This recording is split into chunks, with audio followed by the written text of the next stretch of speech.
날씨가 많이 쌀쌀해졌습니다. 갑자기 추워진 탓인지 아직 10월인데 깊어져가는 가을을 지나서 겨울에 초입에 있는 것이 아닌가 하는 그런 기분이 듭니다. 이런 날씨를 아랑곳 않고 서초동에서 여의도로 옮겨간 촛불의 열기는 여전히 뜨겁습니다. 어제 저녁에는 국회 앞으로 달려가신 분들이 꽤나 계신 것 같습니다. 검찰청에서 국회로 검찰 개혁의 목소리가 옮겨져 가는 것을 보면 공수처 설치, 검경 수사권 조정과 같은 그런 시스템 구조를 만드는 것, 구조를 개혁하는 것이 검찰 개혁의 척도라는 것을 많은 사람들이 깨닫고 있다라는 사실일 겁니다. 반면에 시대 정신을 거스르는 목소리 또한 큽니다.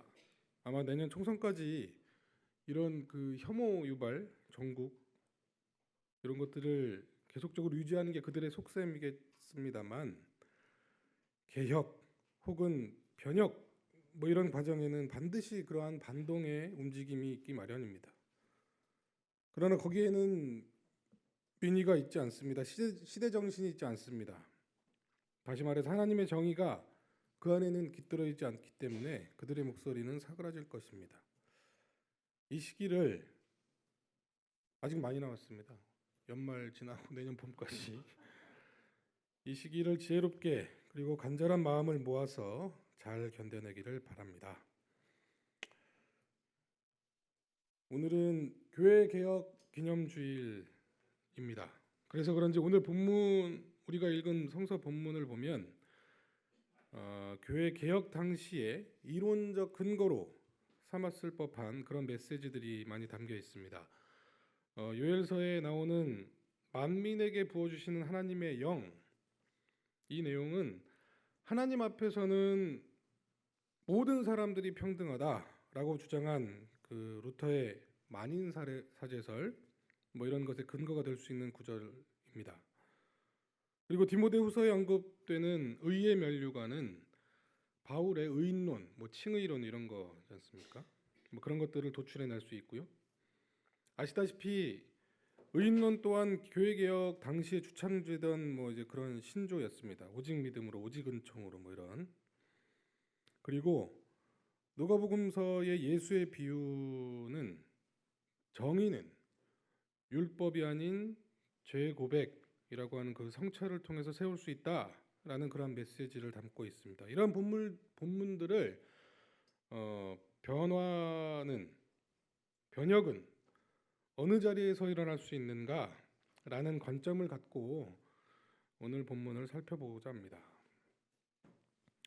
오늘 1성서 본문인 요엘 2장은 심판과 구원이 있을 야훼의 날, 주의 날이라고 되어 있죠. 오늘 본문에는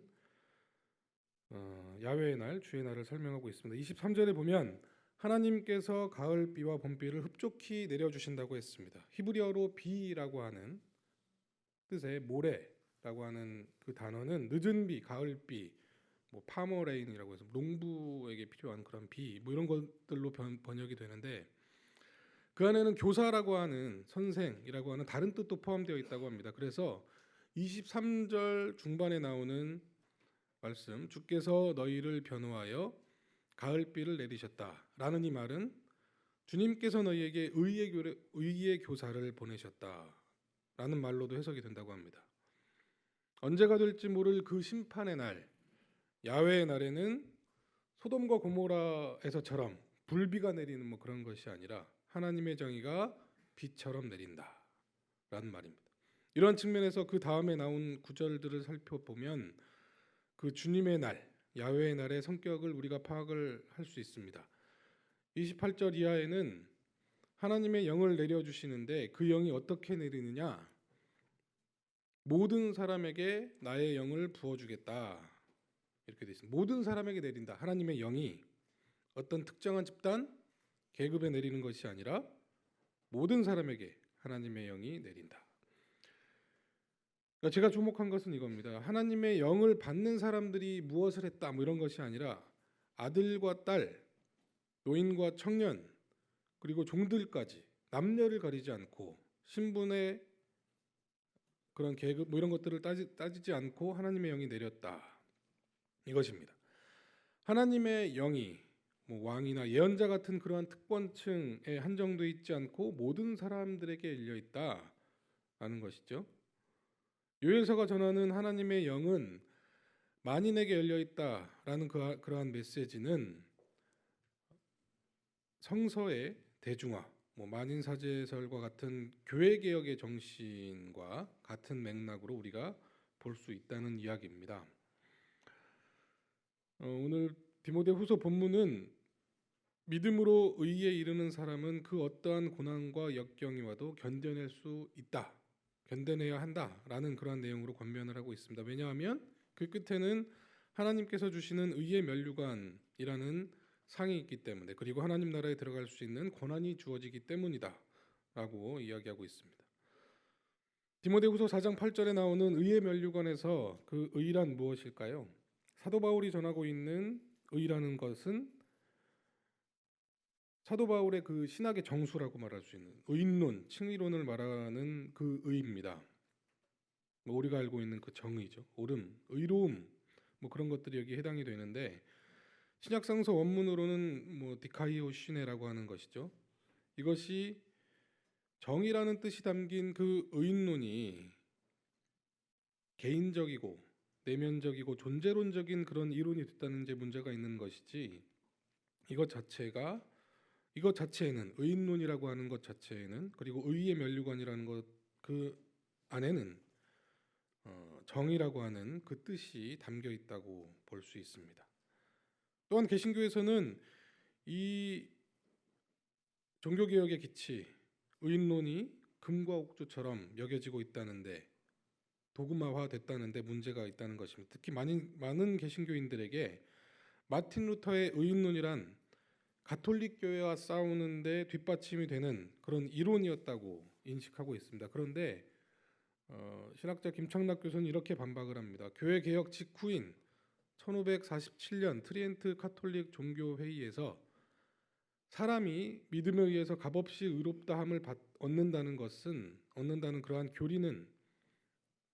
교리를 카톨릭의 그 자리에서 이제 결의를 했다는 것이죠. 그렇게 됨으로써 의인론을 공식적으로 천명했기 때문에 의인론은 더 이상 신교와 구교를 가르는 그러한 시금석이 될 수 없다, 이렇게 주장을 한 바 있습니다.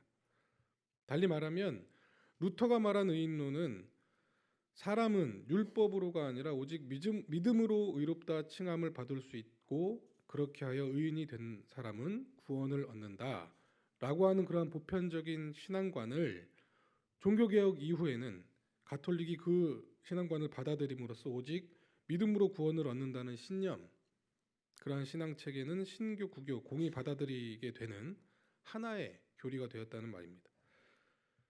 의인론, 믿음 이런 것들을 말하기에 앞서서 우리가 먼저 주목해야 될 점이 있습니다.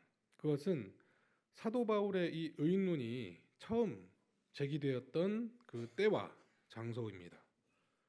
사도 바울의 의인론의 연원을 우리가 찾다 보면 소위 안디옥 사건으로 거슬러 올라갑니다. 때는 십자가 사건 이후 예수 제자들이 사도 바울과 함께 예루살렘 안팎에서 예수 운동을 벌이고 있던 그러한 시기였고, 장소는 방금 말씀드렸다시피 안디옥 교회였습니다. 당시 초기 기독교 공동체 안에서는 유대인이 이방인에게, 같은 그리스도인 안에서 이방인에게 구원을 받으려면 할례를 받아야 된다, 이렇게 유대 전통 율법을 강요하기도 했던 그러한 시기였습니다. 나중에 바울에 의해서 그러한 교조적인 전통은 없어지기는 했지만, 아직은 그러한 유대교의 율법에 대한 아집이라고 해야 할까요? 미련이라고 해야 할까요? 그러한 관행이 유대 기독교인들 사이에서 팽배했던 그러한 시기였습니다. 이렇게 기독교인 내에서도 율법과 예수 복음이 뒤섞여서 혼란한 그런 상황에서 이 안디옥 사건이 벌어집니다. 안디옥 교회 방문한 베드로 일행이 안디옥 교회 교인들과 함께 밥을 먹게 됩니다. 당연히 안디옥이라는 지역 자체가 이제 이방이기 때문에 그 안에는 이제 이방 기독교인들도 많이 섞여 있었습니다. 뭐 이방인들도 있었고 유대인들도 있었고 그런 사람들이 다 섞여서 같이 밥을 먹었다는 것이죠. 그런데 그러한 식사 중에 예루살렘에서 야고보가 보낸 유대인 일행들이 그 자리에 이제 오게 된 것입니다. 근데 그 소식을 들은 베드로는 밥을 먹다 말고 화들짝 놀라서 그 자리를 뜹니다. 이게 안디옥 사건의 전말입니다. 간단하죠? 그런데 여기에는 당시 초기 교회 모순이 고스란히 녹아져 있습니다. 즉 유대 기독교인들과 이방 기독교인들 간의 갈등이 그것이고 그 사건이 유대인, 비유대인 간의 갈등으로 이제 비화됐다는 것입니다. 그러한 사건의 근저에는 율법이 자리 잡고 있었고 율법의 미련을 버리지 못한 유대 기독교인들이 있었다는 것입니다. 율법에 의하면 할례를 받은 유대인들은 할례를 받지 않은 이방 사람들과 겸상하는 것이 금지되어 있습니다.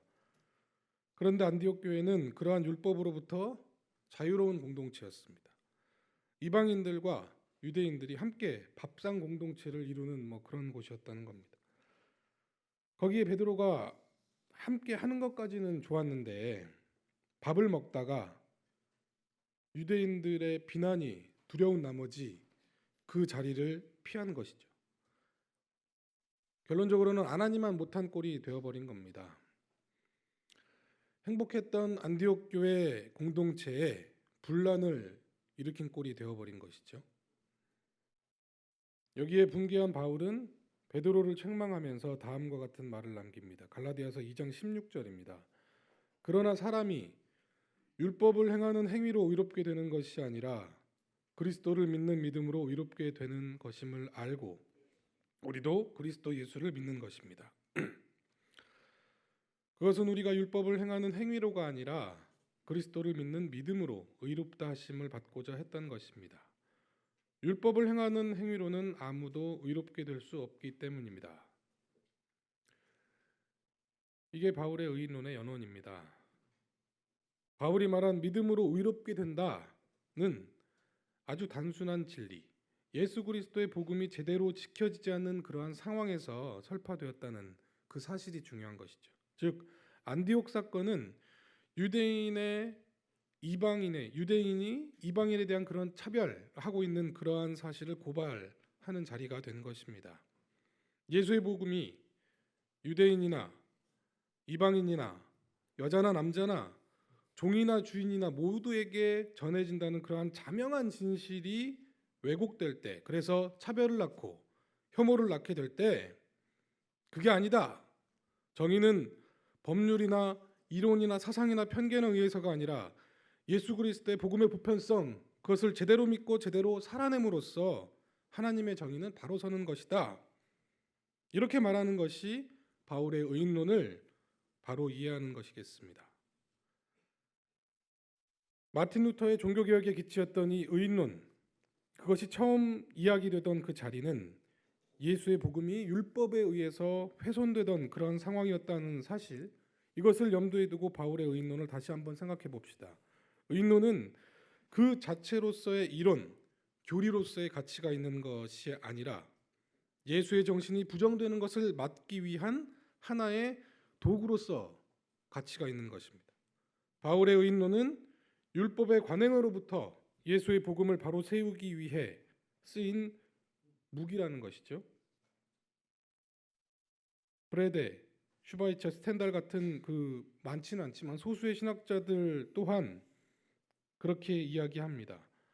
바울의 의인론을 유대 기독교인들과의 사상 투쟁과 같은 그러한 특정한 상황에서 만들어낸 투쟁 교설, 이런 걸로 해석을 하고 있다는 것입니다. 중요한 것은 바울이 당시 약자였던 이방 그리스도인들의 편에 서서 그들을 옹호했고 복음의 보편성을 주장했다라고 하는 그 사실입니다.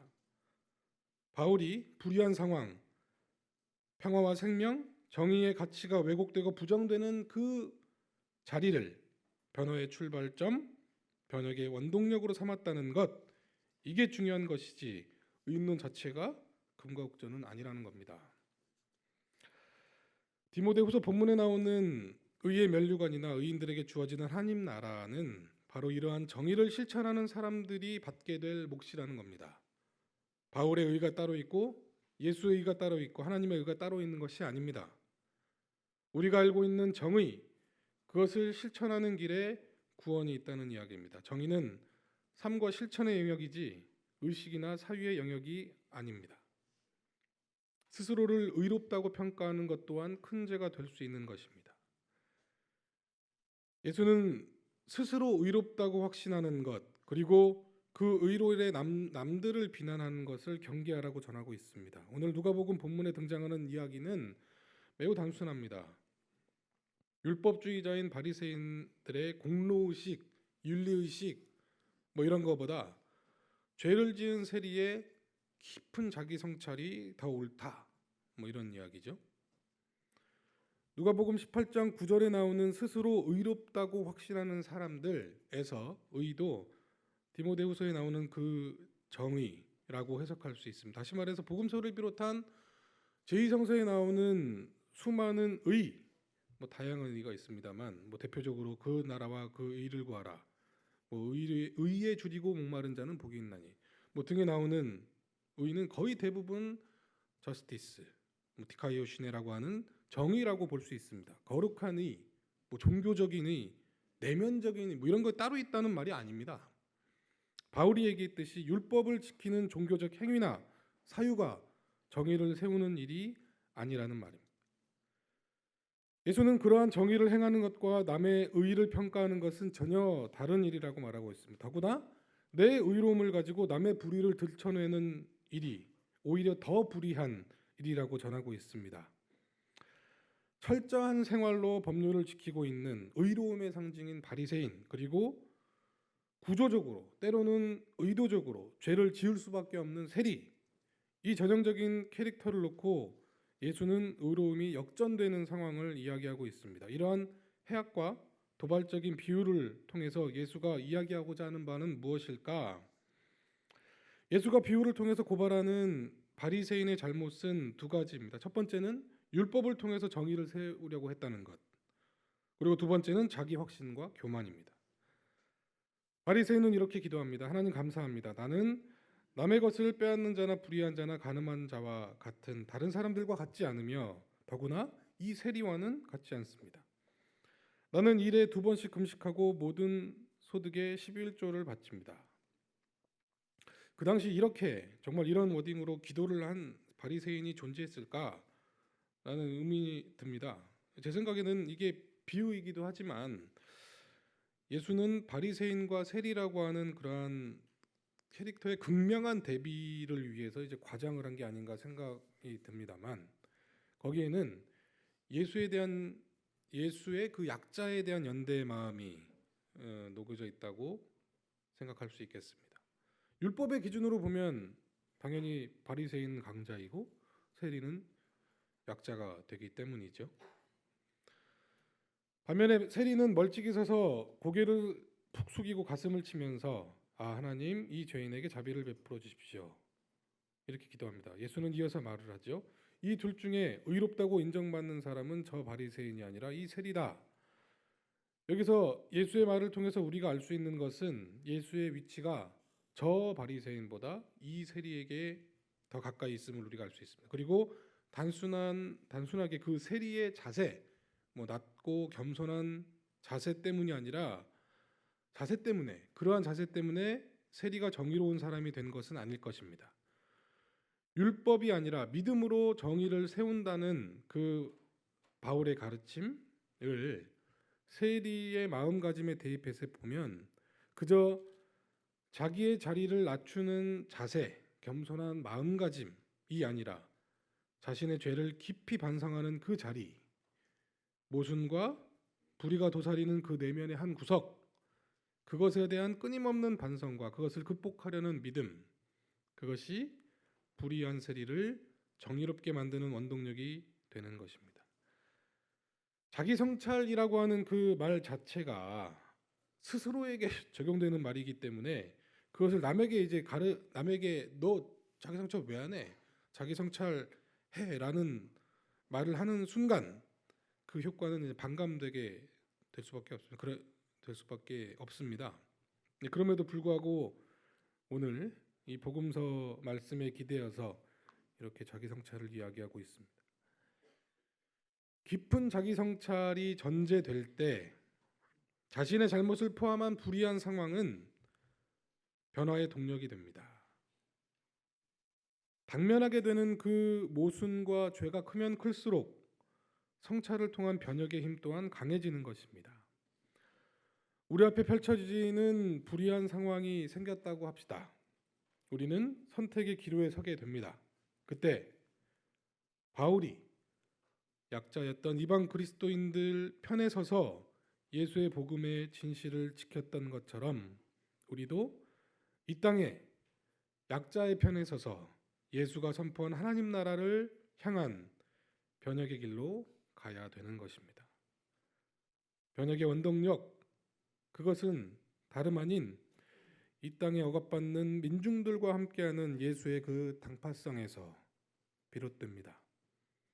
그것이 복음의 원점이고 그 복음을 제대로 세워나가는 것이 하나님 나라를 일구는 일이 되는 것입니다. 시대가 혼란스럽고 무엇이 정의인지 분별하기 힘들 때, 모순과 부정의가 뒤섞여서 어디로 나가야 할지 주저하게 될 때 갈릴리 예수 복음의 원자리를 다시금 우리 마음에 되새기면서 함께 진리를 향해 전진하는 우리 공동체가 되기를 간절히 바랍니다. 잠시 침묵하겠습니다.